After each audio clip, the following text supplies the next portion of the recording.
I'm beginning again our discussion of certain overtones from Psalm 139.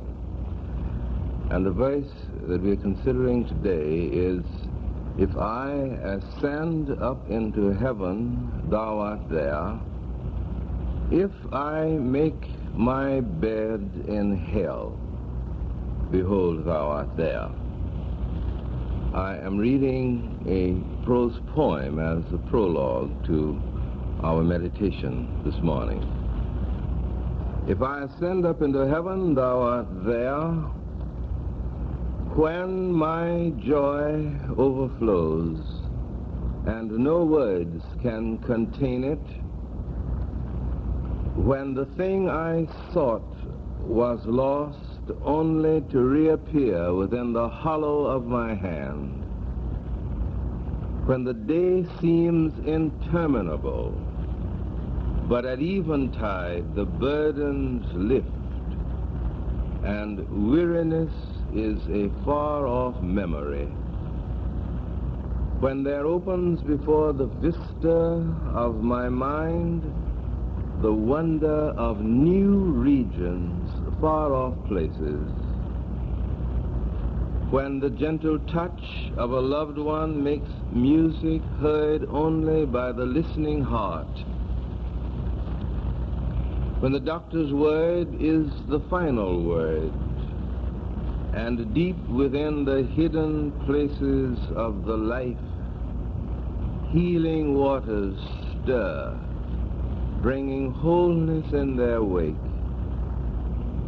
when the wanderer comes home and the wayward finds peace in the ancient fireside, when from the ashes of old dreams the fires of a new life are kindled, thou art there. If I make my bed in hell, behold, when night remains night and darkness deepens, when the evilness of evil is unrelieved and utter desolation makes mockery of all that was true and good, when the open door of refuge closes in my face, and to turn back is of no avail, when the firm grip of sanity trembles and all balances tilt, leaving the mind tortured and crazed, when all around worlds crash and the winds blow hot and torrid over the parched and wasted places of my spirit, when sin multiplies itself until at last all goodness seems swallowed up and devoured, when the chuckle of death is the only sound to be heard in the land, thou art there.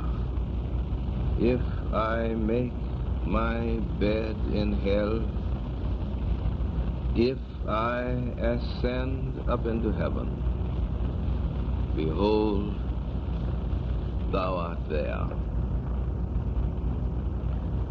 There is something to be said for the sense of isolation and solitude out of which all of the deep and profound issues of the human spirit emerge.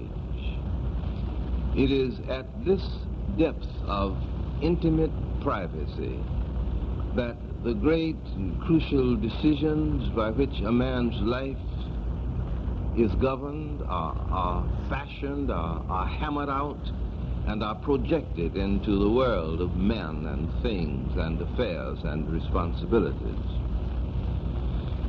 And yet, there is a sense in which isolation, solitude, solitariness seem to be the negation of all that is dynamic and creative and meaningful in the life.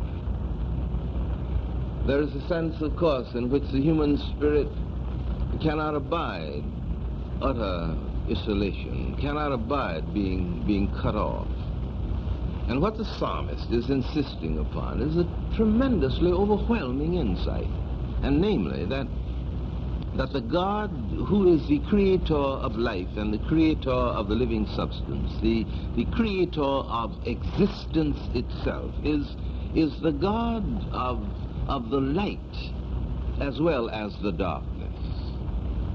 The God, to use the figure in the verse that we are considering, the God of heaven and the God of hell, that there is no place, there is no condition, there is no state of being in which the individual can be said to be cut off, isolated from God. Now, it may be that the individual may seem to himself to be isolated, to be cut off, and this, of course, creates panic in the spirit, for we cannot abide a sense of isolation, a sense of being cut off from all primary contacts with life and with other people, for that matter.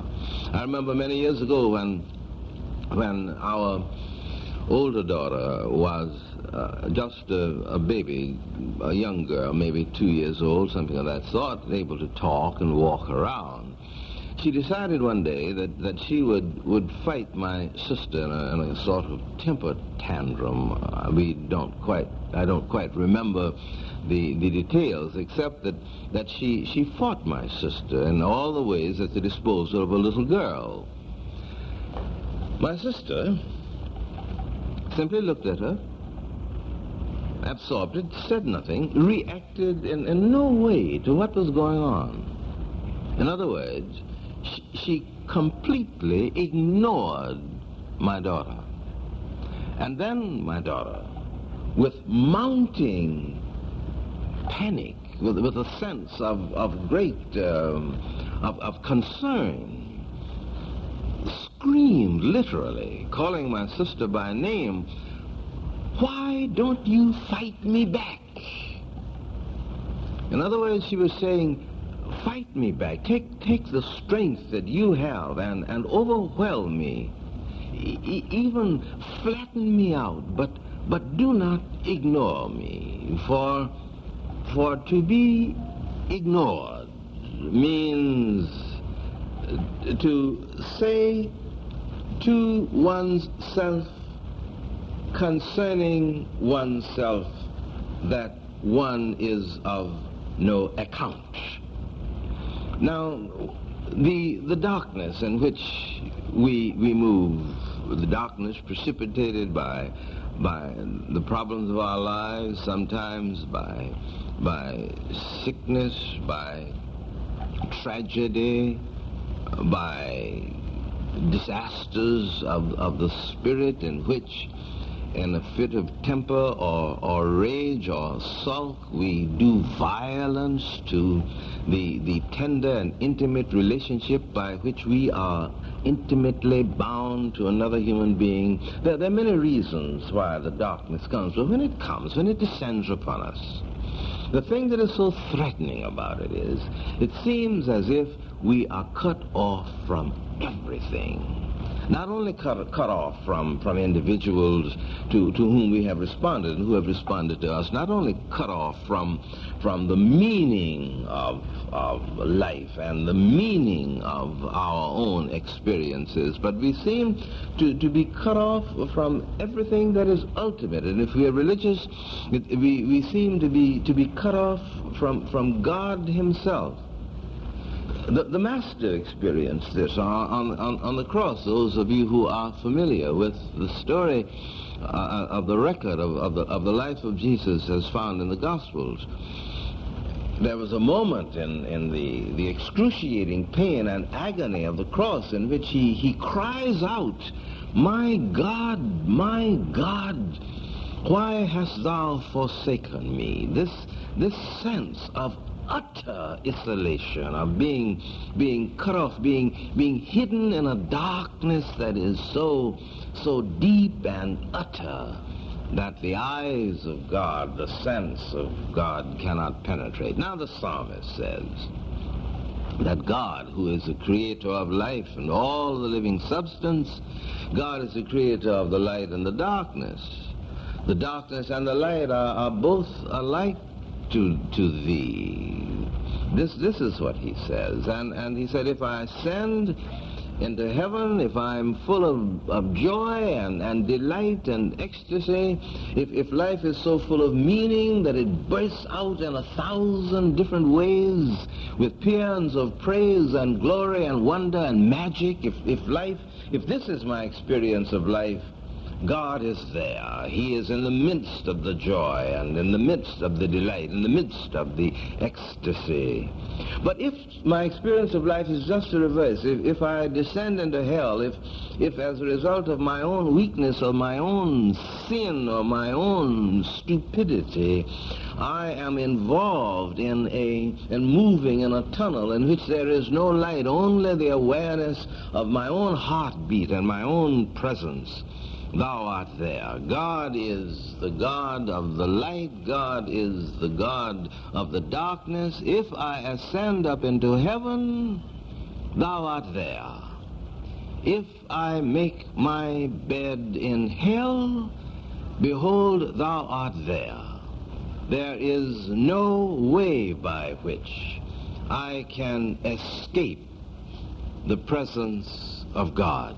This is the essence of what the psalmist says. And if it is true, then whether it is in the darkness or the light, in heaven or hell, if I opened up my spirit, I become aware of his presence.